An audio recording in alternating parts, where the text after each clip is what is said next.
up today, something which is... No.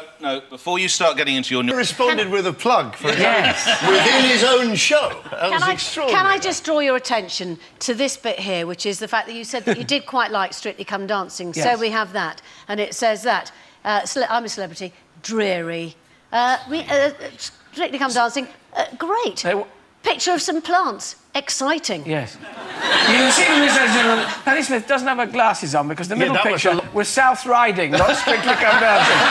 Sorry, actually, do you know what? No, it's because I was doing it like that. It is South Riding. Fantastic, isn't it? And I think this is where tabloid newspapers do very well. They take individual stories because it is such a mammoth tragedy on such a huge scale that through that one person you can sort of get an insight into it, and the fact that he survived. Let's hope there are many more like it, but unfortunately the toll is only going to go one way, and which is going to increase, maybe as many as 10,000. There is one thing here which strikes me, Johnny, and Penny, and that is that all this about global warming, everything about climate change and whatnot, and we are building nuclear power stations on geological faults.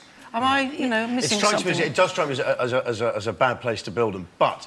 I think what struck me about the whole story is, in the past, we've seen these catastrophes, such as Hurricane Katrina, and these things have happened all around the world. And what I think's been quite moving, or very moving, about what's happened in Japan, is the sort of dignity shown by the people there in terms of sort of pulling together. We've seen none of the sort of rioting, looking for water, or none of the...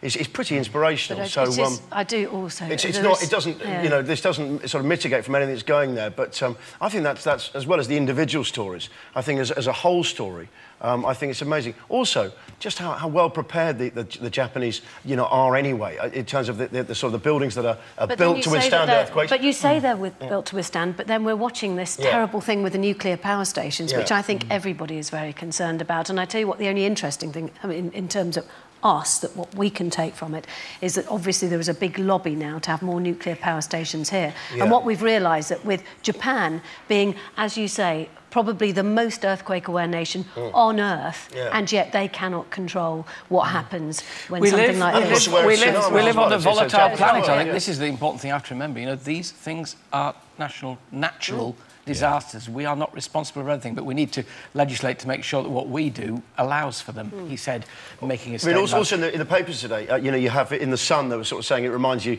sort of very much of Hiroshima, looking at the landscape there. Terrible. And I suddenly thought, well, you know what? That's on the nuclear level, and you sort of think that's what man's taken this long to come up with, but look what nature can actually unleash just like that. It's a poignant and timely reminder, I think, what nature can do. And talking sort of slightly of nature, finally, the nation's best-selling apple, Cox's Orange Pippin. It's been knocked off its branches by its sweeter rival, the Gala. Last season, 22,000 tonnes of Gala apples were sold in Britain's supermarket, compared with 21,600, only just beating it, of Cox. Now, what's your favourite, guys? Here you have in front of you a quick bite of each, if you wouldn't. Tell me which you prefer. The rosier one is the Gala. To your credit, that was an awesome gear change. It was, and I hate doing them from something like the Tsunami. Only Alan Titchmarsh, give it up for him. It is no disrespect to the people of Japan for whom we all feel, but we need lighter moments too. Gala and Cox, which beats... I've no idea which one. Well, you've got Cox at the moment. That's Cox. I like this one. You prefer Cox's Orange Pippin? You've got Cox as well. You prefer that? Yeah. Johnny? We all reached for Cox. We all reached for Cox. There we are. Try a Cox instead of a Gala. Or the Cox There'll be more. Do you see how smooth that was as well? There'll be more from Nick, Penny and Johnny a little bit later, but for now, my thanks to Nick Ferrari, Penny Smith and Johnny Vaughan.